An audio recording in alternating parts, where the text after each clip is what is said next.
Well guys, a few days ago I uploaded my Gunsmithing Part 5 and 6 video, and at the very end I said, hey, that's pretty much all that we have so far for this patch, but I expect them to add more. A few hours later, they actually did. There's 5 new gunsmithing tasks, and today we're going to be covering all of them, so let's get started. Now, up until this point with the gunsmithing tasks, it was technically possible to find most of the attachments that you needed to turn in these missions. But starting at level 7, you are going to need to be level 40 PMC level to buy these attachments. And I'm going to assume at this point that you have all of your traders except for Ragman up to level 4. If you don't already, it is technically possible to find some of these attachments, but probably not all of them, especially the new ones.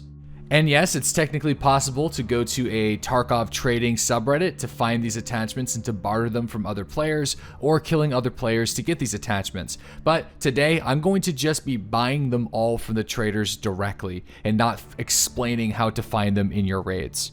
So let's start off with Gunsmithing Part 7. We're going to need a Remington 870, and he wants a tactical unit, a Magpul handguard and tactical pistol grip, ergonomics above 48, recoil less than 330, and an effective range of 150. Alright, so head over to Skier and buy an M870 shotgun, and while you're on Skier, you might as well also buy an X400 flashlight and laser designator, as well as a Remington tactical choke for the shotgun. You're also going to want to buy an optic that has a range of 150 or more, and also don't forget to buy a M-Lock foregrip. Next, head over to the mechanic and buy the MOE handguard, an SGA tactical buttstock, a MTU rail mount, and also an MT clamp so you can put the X400. Once you've purchased the attachments, modify your M870 and it should look something like this. Turn in the shotgun and you've completed Gunsmithing Part 7. Alright, so for Gunsmithing Part 8, you're going to have to buy an AKM, and you're going to also need a Fortis shift grip, a suppressor, a 30 round Magpul mag, ergonomics over 34, recoil less than 300, and an effective range of 2000 or more. So let's start off with the weapon itself. You can purchase it directly from Prep War. Just a standard AKM is all you need. Once you've done that, head over to Skier and you're going to want to buy a Zenit charging handle, a RK3 pistol grip, a tactical Tula 10,000 mount, the CAA handguard, and an ME4 adapter. I also want to mention that there's probably multiple ways to build this AKM. I'm just telling you guys how I did it because the recoil control is fairly forgiving.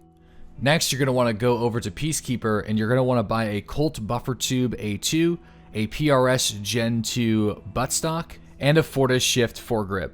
Oh, and don't forget the PMag, because I did whenever I was trying to do this. So there's only one optic that's rated for 2,000 meters, and that's the Night Force, so you're also going to need to pair that with a 34mm ring mount.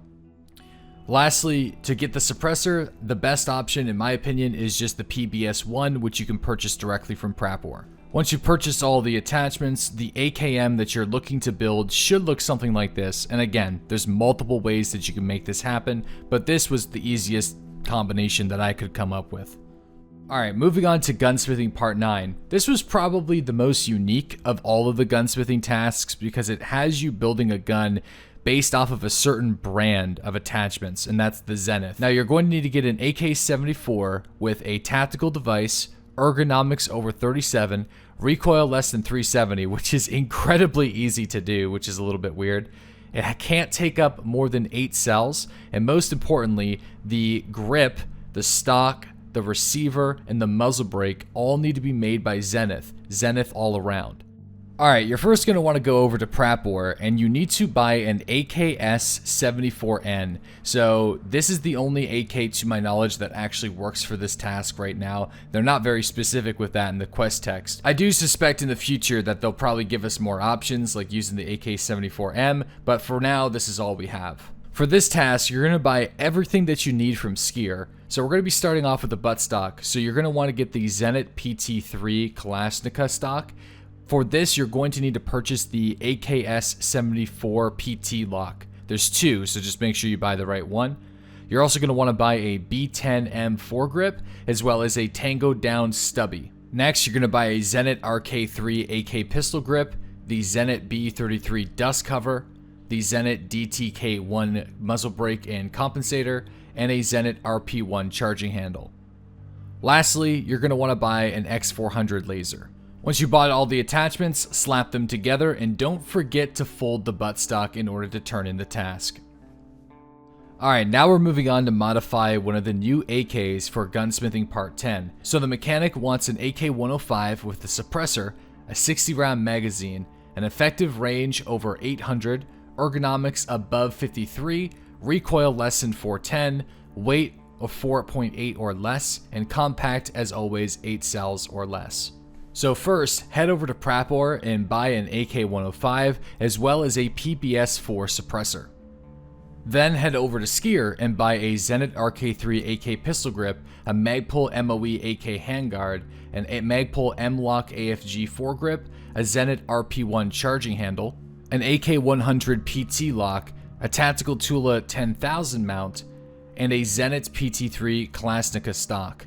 Now at this point I'm going to assume that you've completed the task Ice Cream Cones. If you have, purchase a 60 round magazine from Skier.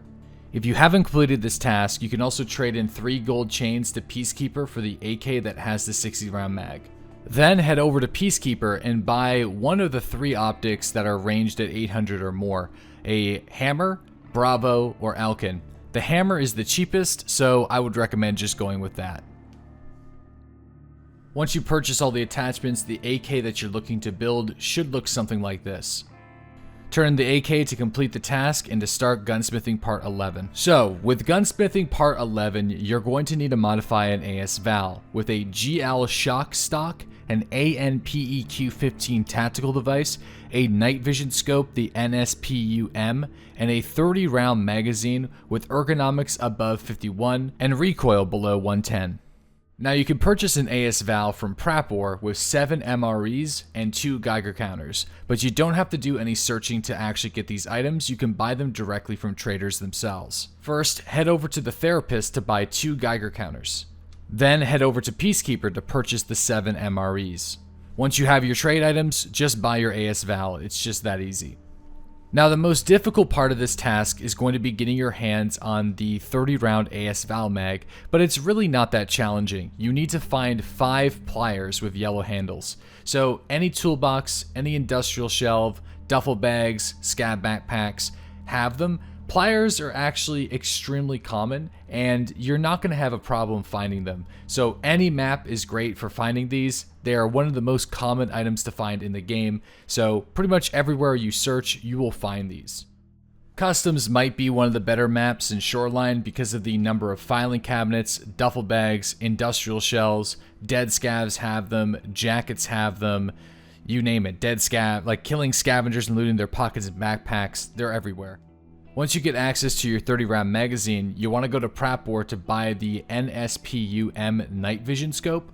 Then head over to the mechanic and buy an AS Val pistol grip buffer tube as well as the Fab Defense GL shock stock.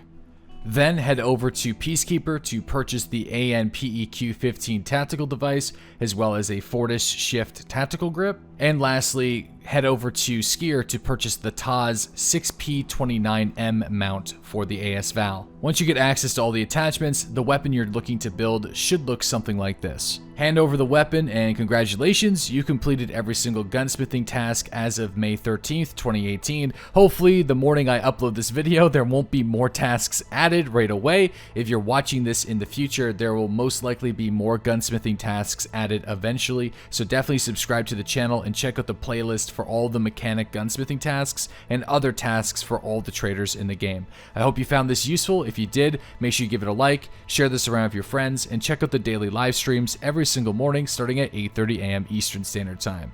Oh, and I still don't really know what the Kiba 2 key is for. You're going to need to find the first key to get into the room still. Just want to throw that out there before I end this video.